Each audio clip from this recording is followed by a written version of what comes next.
afirmó que no debemos esperar que el fuerte clamor comience hasta que hagamos lo que el Señor quiera que hagamos. Y esta es la enfatización. Se volvió profecía. Esto es profético. El fuerte clamor no comenzó o no continuó hasta que hagamos lo que el Señor quiere que hagamos. Y por eso es que vale la pena leer el libro, vale la pena estudiar esta historia, vale la pena considerar la obra médico-misionera, porque como les dije, el mensaje de la justificación por la fe continuó, hoy más que nunca es más predicado, no es entendido, pero por lo menos es predicado. Muchas personas de todos diferentes lugares predican, ¿verdad? Leyes dominicales hay, agitaciones de leyes dominicales hay, ¿verdad? La iglesia está dividida, en ciertos lugares hay renovamiento, hay reformas, en algunos más que otros, ¿verdad? Pero mucha de la obra médico-misionera todavía no es entendida. Y yo quiero enfatizar este punto, que la obra médico-misionera es la demostración práctica del mensaje de la justificación por la fe. Ok, como les había prometido, entonces por lo menos déjenme leer los sermones, el resumen de los sermones que presentó Kellogg en la Conferencia General de 1893. Y como les estaba diciendo, todos los líderes estaban expectantes de lo que los A.T. Jones y algunos otros líderes iban a decir, porque todos, una vez más, tenían este sentimiento de que el fin estaba cerca, de que la lluvia tardía estaba cayendo y que Jesucristo iba a regresar en cualquier momento, ya que el fuerte pregón había empezado. Y A.T. Jones realmente habló mucho de eso. De hecho, hay un libro escrito que se llama El mensaje de los tres ángeles, está en español y en inglés, y a lo mejor voy a ver si dejo la descripción en el video. Ese libro fue todos los sermones que A.T. Jones predicó en ese momento, ¿verdad? Pero, y se hicieron libros, y fueron buenas predicaciones. Él está hablando del mensaje de los tres ángeles, y está hablando de la necesidad de despertar, la necesidad de aceptar la justificación por la fe, y obviamente también en conexión con el fuerte clamor, ¿verdad? Es decir, Cristo viene pronto. Él le escribió un libro. Ahora, lo interesante es que John Harvey Kellogg, como les dije, también predicó bastante. Predicó 8 sermones. Él estaba supuesto a predicar solo 6, pero como tenía contactos ahí con algunos líderes que sí lo apreciaban, terminó predicando 2 más. Sus sermones fueron bien interesantes. Ahora, lo interesante es que sus sermones no fueron grabados. No fueron grabados. Fue una grabación personal o privada, no fue una grabación por obviamente la iglesia oficial. Sus sermones no fueron publicados en el General Conference Bulletin.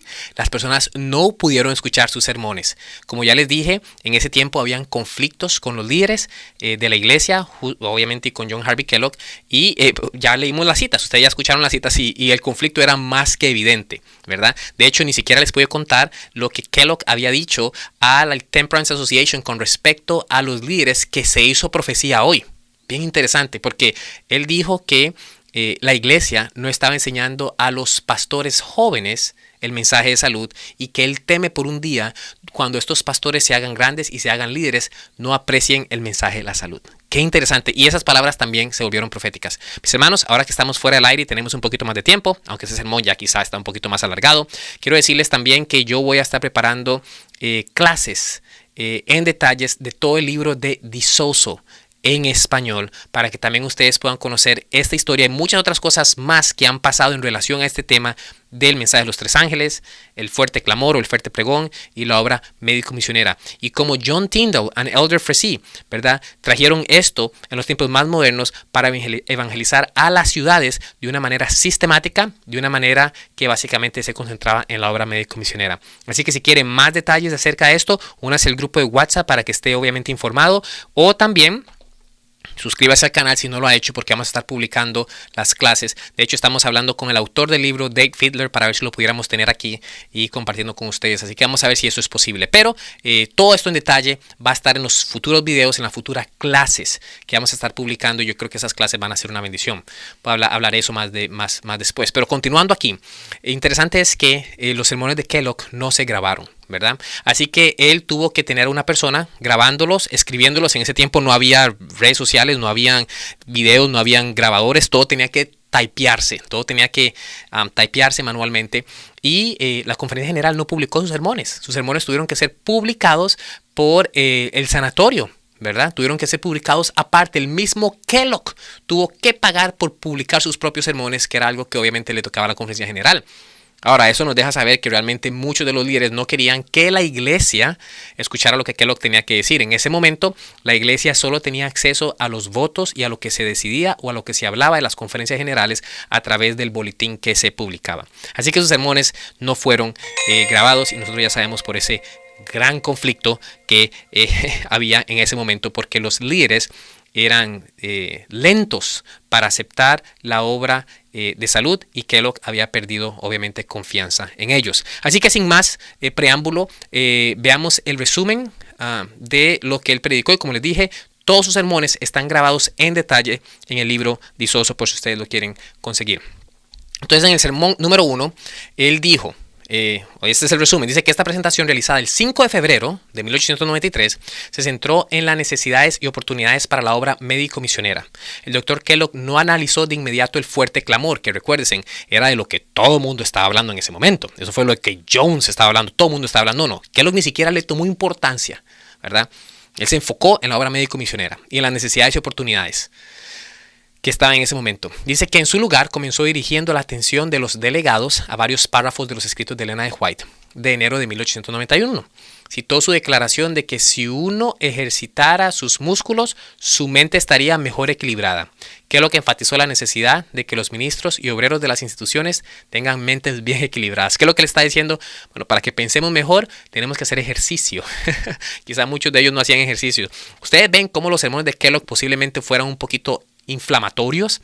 Obviamente en el 2026, yo que visito bastantes iglesias, que hablo en diferentes lugares, no soy tan directo, ¿verdad? En muchas cosas, porque hay algunas personas que lo pueden tomar mal. Pero bueno, Kellogg está hablando a los líderes. Los líderes en ese momento, en 1893, ya tenían más de 20 años, que habían recibido alrededor de 20 años o más. Casi 30 años de haber recibido la reforma pro salud. La cita de la reforma pro salud fue dada en 1863. Obviamente tomó un tiempo para algunos líderes entender cómo se manifestaba prácticamente y todo lo demás, pero Elena de White ya era vegetariana para este tiempo. Kellogg era vegetariano, Sutherland, McGann, muchas otras personas practicaban la reforma pro salud.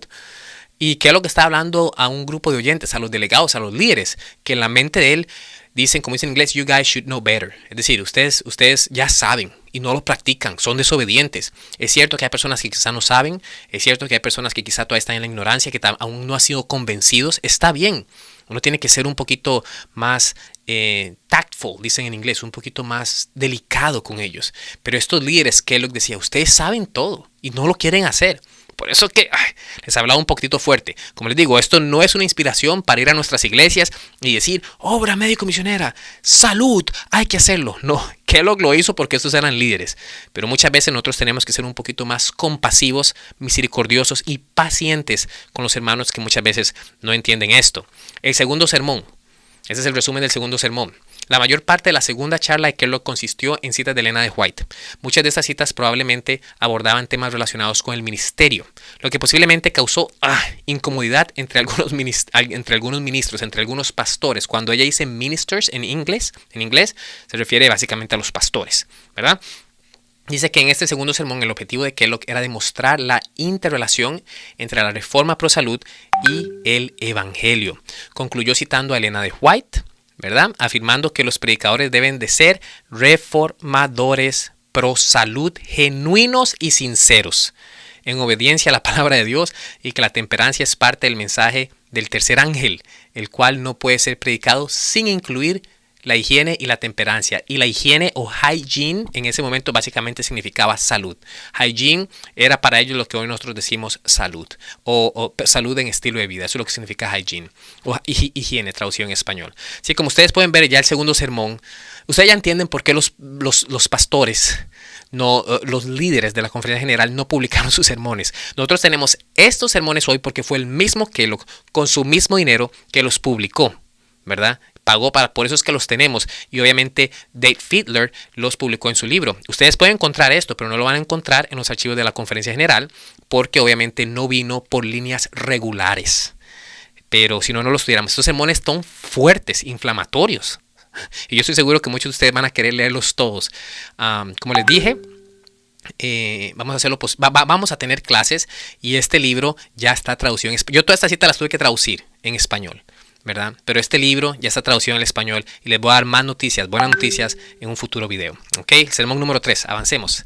Sermón número 3, impartido el 10 de febrero. Este sermón se tituló El deber de realizar obras de caridad y benevolencia.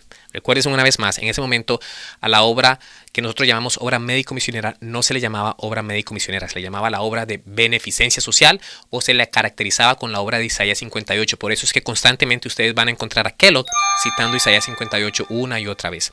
Dice que a diferencia de los dos primeros, Kellogg no utilizó ninguna cita de Elena de White en esta presentación. En su lugar se apoyó fuertemente en versículos bíblicos. Citó 1 de Timoteo 6, 17, 19, 2 de Timoteo 3, 17 y Tito 3, 8 y 14. Ustedes pueden ver eso en sus casas, que es lo que dice, es bien interesante con respecto a la ayuda al prójimo. Dice que él también enfatizó la exhortación a los cristianos a ser ricos en buenas obras y a estar constantemente ocupados en ellas. Kellogg concluyó destacando que las buenas obras, el ministrar a otros a través de la caridad y la benevolencia, son la esencia de la vida cristiana y la base sobre la cual ésta es juzgada y recompensada. Eso viene del libro de Mateo, es excelente. Este sermón estuvo dirigido a toda la iglesia, instándola a alcanzar un estándar más alto de generosidad. O sea, ya saben que ese sermón número 3 también está a fuego. Imagínense a muchos de esos líderes o a muchos de esos pastores ahí sentados un poco. Venga, ¿qué podrán estar diciendo ellos? Este es un disidente. Este es un fanático.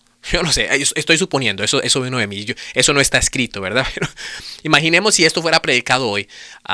Pero bueno, recuerden una vez más, quiero enfatizar, tenemos que ser cordiales, tenemos que ser pacientes, por lo menos con las personas que no saben. Las personas que ya saben, muchas veces hay que llamarlas un poquitito a estándares más altos. Y eso es lo que me parece que es lo que está haciendo aquí. Sermón número 4. Esta charla titulada La fe y las obras fue impartida la mañana del domingo 12 de febrero. Kellogg continuó con el tema de las buenas obras, presentando numerosos versículos bíblicos que animaban a los cristianos a hacer el bien a los demás. Comenzó con un comentario algo modesto dirigido a los teólogos presentes en la audiencia. Citó Romanos, Gálatas, Efesios y Juan, para finalmente centrarse en Santiago 2, enfatizando que la fe se perfeccionó por las obras. Luego Kellogg analizó la parábola del mayordomo infiel y la parábola de las ovejas y los cabritos. Ay. Esa es la de Mateo 25, destacando que el juicio se basa en actos prácticos de servicio. Hasta el final abordó Isaías 58, su capítulo favorito. Y como les dije, el capítulo que Elena de White ha citado de más después de Apocalipsis 14. Así que tiene que ver mucho con la obra que la iglesia tiene que hacer. Apocalipsis 14, mensaje de los 3 ángeles, Isaías 58. Vinculándolo con la obra de los adventistas del séptimo día y afirmando que su luz no brillará hasta que se involucraran en obras comunes de humanidad, tales como de alimentar al hambriento y vestir al desnudo. En otras palabras, ustedes, iglesia, no van a brillar. Eso lo dice Isaías 58. No van a resplandecer. No van a ser una luz en el mundo hasta que ayuden al hambriento y hasta que vistan el desnudo. ¡Wow! ¡Qué sermones más poderosos! Por eso tenía que hacer este video aparte, para poder leer esos sermones con ustedes, porque realmente lo que Kellogg dijo aquí fue algo poderoso y en teoría hasta algo profético. Ahora recuerden, Kellogg no era profeta. Kellogg simplemente era una persona que estudiaba la Biblia, que amaba a Elena de White, que estudiaba el espíritu de profecía y que trataban de entender lo que estaba pasando y por lo menos viendo hacia el pasado lo entendió muy bien. Ahora usted podrá estar diciendo, ¿dónde está Elena de White aquí? ¿Por qué le está citando a Elena de White? ¿No estaba sentada ahí? No. Recuerden, como dijimos en los videos pasados, Elena de White en este momento estaba en Australia, así que ella no estaba físicamente ahí ni tampoco conectada, no había Zoom, no había online, no había nada, así que ella no estaba ahí. Elena de White durante la década de los 1890 estuvo en Australia. Muchas millas, ¿verdad? Lejos de Estados Unidos. No había ni avión. Tomaba meses para llegar allá en barco. Sermón número 5. Impartido la tarde del domingo 12 de febrero, esta presentación se tituló Luz especial sobre la obra médico-misionera y fue la más extensa y controversial. Kellogg utilizó intensamente citas de los escritos de Elena de White para enfatizar la importancia de la obra médico-misionera. Afirmó que no debemos esperar que el fuerte clamor comience hasta que hagamos lo que el Señor quiera que hagamos. Y esta es la enfatización. Se volvió profecía. Esto es profético.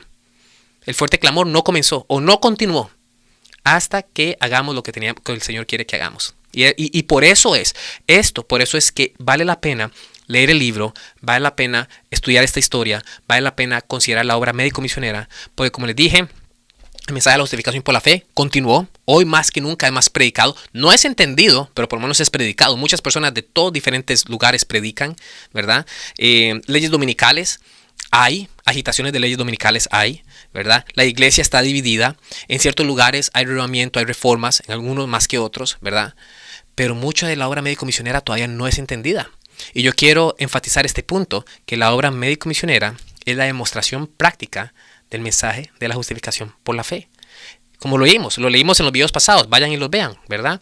Es la demostración, ¿verdad? Es la demostración de quién es Jesucristo. Y cuando nosotros creemos que Jesús nos ha justificado, cuando lo aceptamos, somos transformados, pasa algo, que somos transformados, y eso nos lleva a obras que dan frutos, un precioso fruto. Y esas obras no son solo guardar los mandamientos, esas obras no son solo ir a la iglesia, esas obras tienen que ver con ayudar al prójimo. Isaías 58, eso es lo que más Jesús hizo. Jesús dice ministerio de curación, era un taumaturgo. Esa palabra muchas veces nosotros ni la entendemos. Lo que básicamente significa es que Jesús estaba enfocado por las necesidades de las personas. Jesús predicó más de lo que sanó. Elena de White nos lo dice claramente en ministerio de curación. Predicó más de lo que sanó. La Biblia está llena de que Jesús iba, sanaba, predicaba y enseñaba.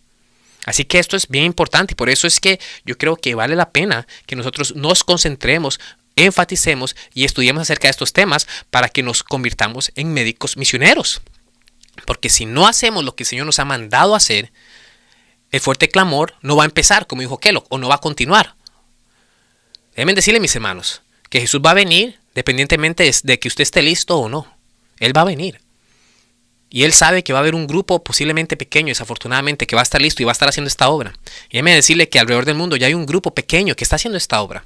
Y posiblemente Dios va a usar este grupo pequeño para revelar la gloria de Dios, que va a inundar la tierra a todo el mundo a través de la obra médico-misionera. Y cuando digo la obra médico-misionera, recuerden, despéguense de su mente la obra de salud. No, la obra médico-misionera es la obra de salud y la obra espiritual, es la obra física y espiritual. Tenemos un sermón que les voy a dejar linkeado aquí también, donde hablamos del concepto de sozo. Y estudiamos Lucas, que era un médico. Se los voy a dejar linkeado, a lo mejor lo voy a predicar otra vez, donde vayan por favor y lo vean, porque ustedes van a entender ahí que esto no es un concepto de Elena de White, es un concepto que está en la Biblia. La palabra salvación y la palabra sanación son las mismas en hebreo y en griego. No están separadas. Cuando decimos obra médico-misionera, yo no estoy enfatizando el mensaje de salud sobre el evangelio, no. El evangelio es eso. El evangelio es la predicación y la demostración de la gloria de Dios. Eso es el evangelio. Y la demostración de la gloria de Dios es amar al prójimo. Y hoy el prójimo tiene necesidades físicas. Satanás lo sabe. Satanás sabe que Dios se comunica en la mente. Y él ha destruido o él ha querido destruir nuestros cuerpos para que entonces nosotros no entendamos ni apreciamos las verdades del evangelio y no tomemos una decisión para servirle. Él lo sabe. Por eso es que su principal target, por eso es que su principal blanco es destruir el cuerpo. Por eso es que el libro de Temperancia nos dice que Elena de White tuvo una visión y él vio a Satanás y ¿qué era lo que iba a hacer? Él iba a usar el fruto de la vid y otras cosas dadas por Dios como alimento para destruir el cuerpo y tomar completo control físico, mental y espiritual. Satanás lo sabe. Así que nosotros hoy, en el 2026, como adventistas del séptimo día, no podemos ayudar a las personas si no entendemos cómo el cuerpo funciona. No podemos ayudar a las personas si no entendemos los métodos de salud. Y mucho menos si ni siquiera los practicamos. La Biblia nos dice que Jesús era una persona que hablaba con autoridad. Y cuando mandaron personas para apresarles, él regresó, las personas regresaron y dijeron, pero ¿dónde está Jesús? ¿No lo trajiste de vuelta? Y le dijeron los guardias, es que nadie habla con la autoridad que este hombre habla. Nadie habla así. Ahora la pregunta es, ¿por qué Jesús tenía tanta autoridad y por qué era tan fuerte, elocuente para hablar? ¿Por qué la gente le creía? ¿Por qué la gente le seguía? ¿Por qué era tan famoso? ¿Por qué? Porque, el deseado de toda la gente nos dice, porque él vivía lo que predicaba. Así que, ¿cómo es que usted va a ir diciéndole a la gente que sea saludable cuando usted no es saludable? ¿Cómo usted va a ir a la gente diciéndole que tiene que comer sano cuando usted no come sano? ¿Cómo va a hacer eso? Por eso es que todo está conectado. La obra médico-misionera, el cual es el evangelio. La obra médico-misionera, el cual es la demostración de la gloria de Dios. No solo tiene que ver con dar estudios bíblicos. También tiene que ver con sanar el cuerpo, ministrar la mente. Y para hacer eso nosotros tenemos que aceptar el mensaje de salud. Para cuando hablemos tengamos autoridad. Es muy fácil para mí llegar a las personas y decirle, mis hijos nunca han comido carne, por ejemplo. Mis hijos no comen azúcar. ¿Verdad? Por lo menos nosotros no les damos. Quizá alguna vez ahí se nos escapa una vez. Pero no comen azúcar blanca, no comen nada que tenga azúcar refinada. ¿Verdad? Y ellos le pueden decir. Usted le dice, hace poco estuvimos en una iglesia y llegaron una hermana muy bien intencional y le dio una paleta dulce a los tres. ¿Sabe qué fue lo que me preguntó Adase? Elizabeth, ¿tiene azúcar? Yo le dije, sí, mi amor, tiene azúcar. Y me dice, ok, no es bueno, ¿verdad? Yo le dije, no, mi amor, no es bueno. Ok. Bueno, les tomó un poquito de tiempo, ¿verdad? Obviamente están luchando con el yo y todo lo demás. Llegaron, ellas mismas me lo dieron. Yo ni siquiera se los quité. Ellos mismas me los dieron. ¿Verdad? Me los dieron. Ah, claro, a Jositas, el pequeñito, a ese sí no razona todavía. Así que ese también se lo tuvimos que quitar. Y nos ha pasado varias veces esa situación. Pero es muy fácil para nosotros. Cuando estuvimos en El Salvador, conocimos a personas que nos veían comiendo y decían, wow, ustedes, los niños, ¿verdad? Es fácil hablar. Las personas, de hecho, nos preguntó en El Salvador si éramos cristianos. Le digo, oh, sí, es por eso que ustedes son tan disciplinados, por eso que son tan saludables, etc. Yo no estoy diciendo que soy saludable, me falta mucho. Estoy haciendo muchos videos, ¿verdad? Y tengo que hacer ejercicio y todo lo demás. No es bueno trabajar en la computadora. Pero me refiero a que por lo menos tenemos que orar, pedirle al Señor que nos ayude a poder aceptar este mensaje, a poder vivirlo, para que entonces después lo podamos predicar, lo podamos demostrar y podamos ayudar a las personas con sus necesidades físicas. De esta manera vamos a poder mezclarnos con ellos, vamos a poder mostrarles simpatía. De esta manera vamos a poder ganar su confianza. Y cuando ganamos su confianza, vamos a poder invitarlos a Jesús. ¿No quiere usted que las personas sean salvas? ¿No quieren ustedes que sus familiares sean salvos, que estemos en el cielo, gozando de la patria celestial, de las bendiciones que Jesús nos ha dado? Pues tenemos que empezar por lo que el Señor nos ha dicho. El único método que va a ayudar a tenerse éxito es el método de Jesucristo. Está delineado el ministerio de curación. Y Él se mezclaba con las personas. Él satisfacía sus necesidades. Y déjenme decirles, presentar este caso. En el mundo hoy, por lo menos hay muchas necesidades. Hay necesidades que son percibidas, hay necesidades que la gente no percibe. La gente hoy no tiene necesidad espiritual. O por lo menos así, todos tenemos. Todos tenemos, pero la gente por lo menos así no lo entiende, no lo percibe. Pero necesidades físicas hay por todo lado. Y cuando usted ministra el cuerpo, cuando las personas se dan cuenta, qué persona más nice, cuando usted ayuda a que la mente se limpie, cuando usted ayuda a que la persona entienda mejor y aprecie las verdades del Evangelio, ahora la persona puede tomar una decisión. Puede ver el bien y el mal, puede ver la vida y la muerte. Y lo más probable, una persona con la inteligencia que yo le he dado, solo una persona loca escogería la muerte y la perdición por un poquito de placer. Solo una persona loca hace eso. Pero la mayoría lo hace porque sus mentes están embotadas de los estilos de vida. Satanás lo sabía. Por eso es que todos nosotros tenemos que ministrar el cuerpo, la mente y el espíritu. Déjeme entonces continuar aquí. Sigue diciendo aquí que dice que no debemos esperar que el fuerte clamor, dice él, comience hasta que hagamos lo que el Señor quiere que hagamos, vinculando el cumplimiento de las promesas de Dios con la conformidad a las condiciones de la profecía, particularmente aquellas relacionadas con el servicio práctico en línea de Isaías 58. Abordó también la preocupación de que esta doctrina de las buenas obras fuera nueva, haciendo referencia a las declaraciones del Espíritu de Profecía que datan de 1859. Amén. Ayudar a la gente no es nada nuevo. Pero bueno, él lo aclaró ahí. Dice que mostró también un llamado constante al ministerio práctico. Kellogg argumentó además que el fuerte clamor no se proclamaría hasta que las necesidades de las viudas y los huérfanos fueran atendidas adecuadamente, y la iglesia avanzará más allá de simplemente propagar sus dogmas peculiares, sus doctrinas o sus predicaciones. Es bien interesante ver cuando ustedes leen el libro, hay predicadores que dicen, esto, y le preguntan y él responde. Obviamente solo esto es un resumen, pero es bien interesante leer, ¿verdad? Son largos, obviamente, pero es bien interesante leer lo que pasó ahí. Pero Kellogg dijo algo que podría ser considerado hasta hereje. ¡Wow! Estás en contra del espíritu de profecía, estás en contra de Elena White. Y recuérdense, él la respetaba, la amaba y la estudiaba y hacía todo lo que ella decía. Aquí en 1893, en 1900 cambió, pero en 1893 él amaba el espíritu de profecía. Y ahora él está en contra del espíritu de profecía. ¿Cómo es posible? Seguro los pastores decían, el espíritu de profecía, la sierva de Dios, inspirada por el Espíritu Santo, dijo que el fuerte clamor ha empezado y usted dice que no, que el fuerte clamor no va a continuar. Está en contra, es una herejía. Interesante. Sermón número 6, avancemos.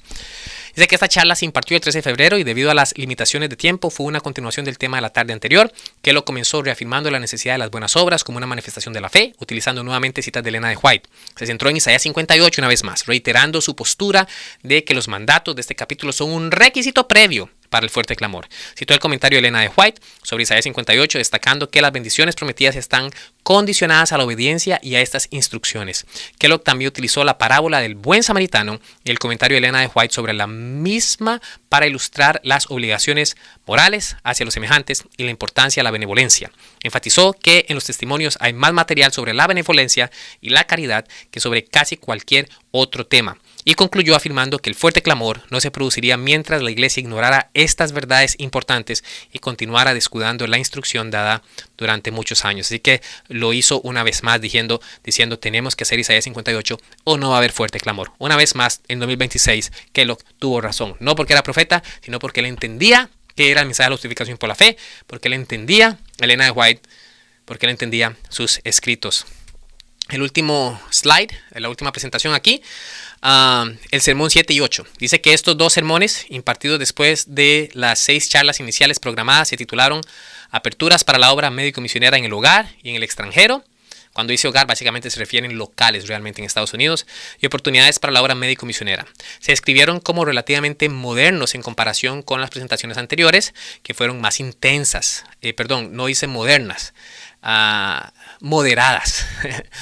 Estas fueron ahí, los líderes se sentaron un poquito, oye, este man nos ha estado dando palo todas estas semanas, y estas fueron un poquito más moderadas en comparación con las presentaciones anteriores, que fueron más intensas. Kellogg continuó basándose en los escritos de Elena de White, particularmente en el capítulo Haciendo por Cristo del tomo 2 de los testimonios. Se lo dejo de tarea, vayan y buscan ese capítulo en el tomo 2 de Testimonios para la Iglesia. Haciendo por Cristo va a ser bien interesante. Eso fue lo que Kellogg usó para esta predicación.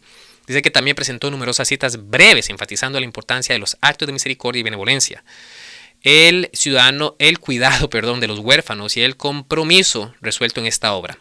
Luego Kellogg destacó ejemplos prácticos como la labor de las bandas de ayuda cristiana. Hablamos de eso, ¿verdad? Vayan y vean el video anterior. Bien interesante. Él lo dijo aquí ahora a los líderes, por eso es que es bien interesante. Contando con la participación de algunos de sus líderes para compartir sus experiencias. Analizó aperturas o oportunidades específicas para la obra médico-misionera en varias ciudades de los Estados Unidos, viendo las necesidades de Chicago como representativas de muchas otras áreas urbanas. Ustedes ven, Kellogg originalmente quería expandir en diferentes otros lugares esta obra que estaba haciendo en Chicago, que al final le ayudó a su declive. Así fue como él cayó, porque él la hizo muy grande. Eso fue lo que hizo también con Battle Creek. Pero por lo menos al principio, cuando el Kellogg bueno, como mencionamos en el video pasado, él realmente quería proliferar esta obra, que era algo que Elena White había llamado a hacer. Dice que, habló de oportunidades para integrar la obra médico-misionera en el colportaje también, y el papel de los pequeños sanatorios conectados con las escuelas para capacitar a individuos en ese tipo de servicio, alineándolo con los principios de Isaías 58. Pues bueno, mis hermanos, bien interesante todo lo que pasó aquí. Como les dije, no quería que este video se alargara más. Ya tenemos 4 partes en esta serie.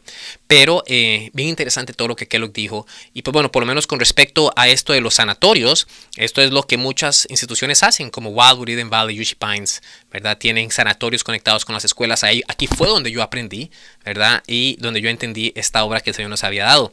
El tema del colportaje, no he visto a muchos colportajes usar la obra médico-misionera, o por lo menos tratamientos simples para satisfacer las necesidades físicas, pero es algo que también sería bueno ver muy pronto. Así que eso es lo que tenemos, mis hermanos. Esos fueron los sermones de Kellogg.